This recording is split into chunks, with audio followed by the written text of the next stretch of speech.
All right, let's jump right in. So, we've talked about that raw primal fire of early magic.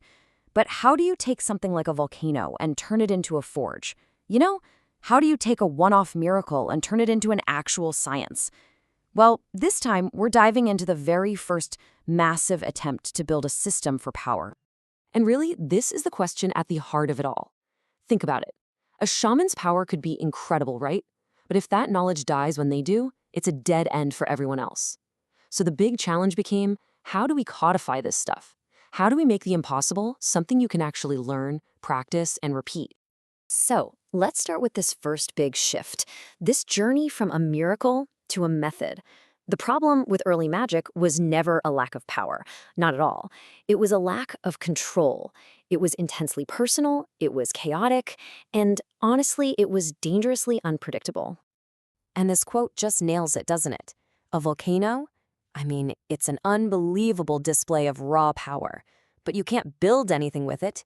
You certainly can't control it. Shamanic magic was exactly like that. A sudden eruption of force tied to one person in one specific moment. It was an art, for sure, but it wasn't engineering. Not yet. And here's the thing. For magic to really lift humanity up, it couldn't just stay as a collection of personal, one-time miracles. It needed a system. It needed a blueprint that anyone with enough will and discipline could actually follow. It had to become a science. And this is where we meet a totally new kind of hero, the Mage-Philosopher.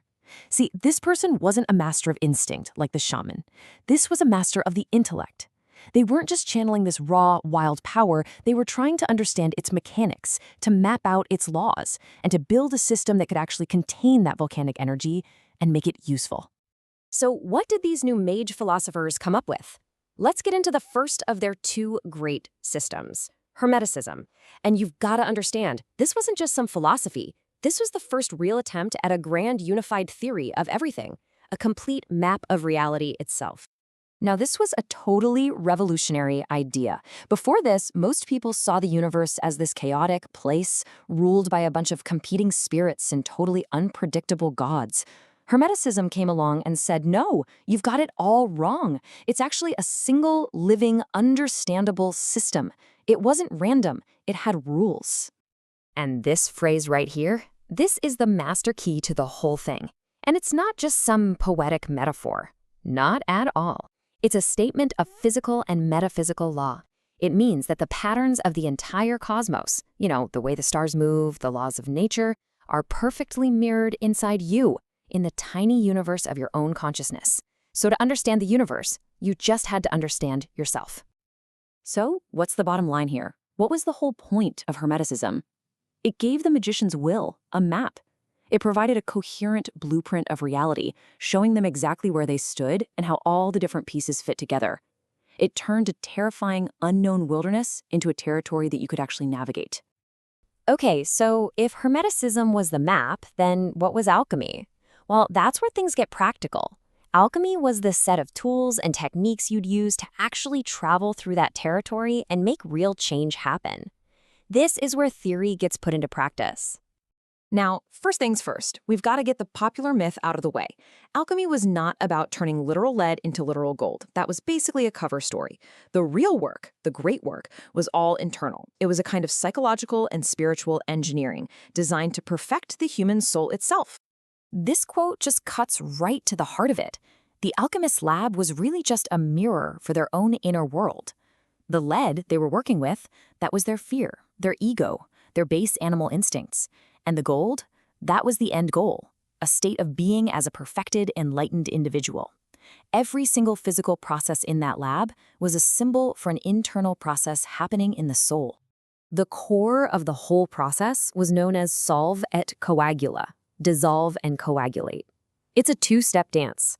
First, you had to dissolve the old, limited self. I'm talking about breaking down the ego, all its hang-ups, all its fears. Only after that deconstruction could you reform or coagulate your consciousness into something higher, something more powerful, more whole. So, to put it simply, Hermeticism gave you the map and alchemy gave you the tools. It was a tangible, step-by-step method for doing the great work of self-transformation. It basically turned spiritual evolution into a kind of technology. But, and there's a huge but here, these brilliant systems had a fatal flaw.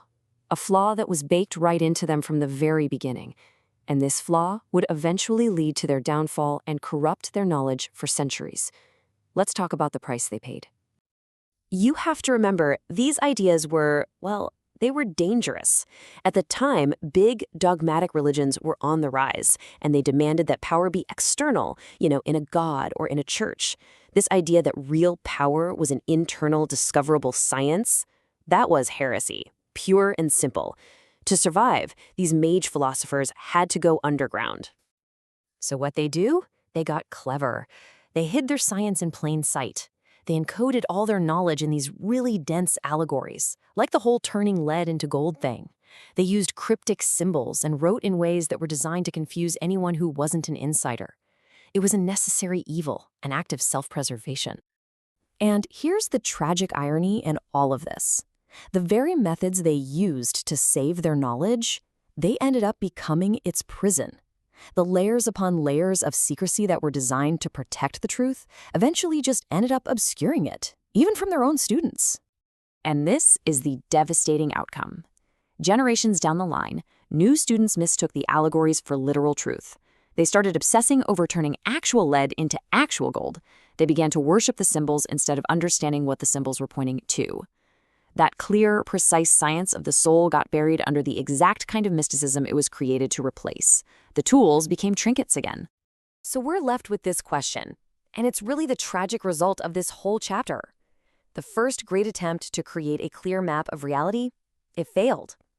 It left behind a confusing riddle that would take centuries to solve, setting the stage for all kinds of corruption and confusion, and eventually, the desperate need for a new, clearer path forward.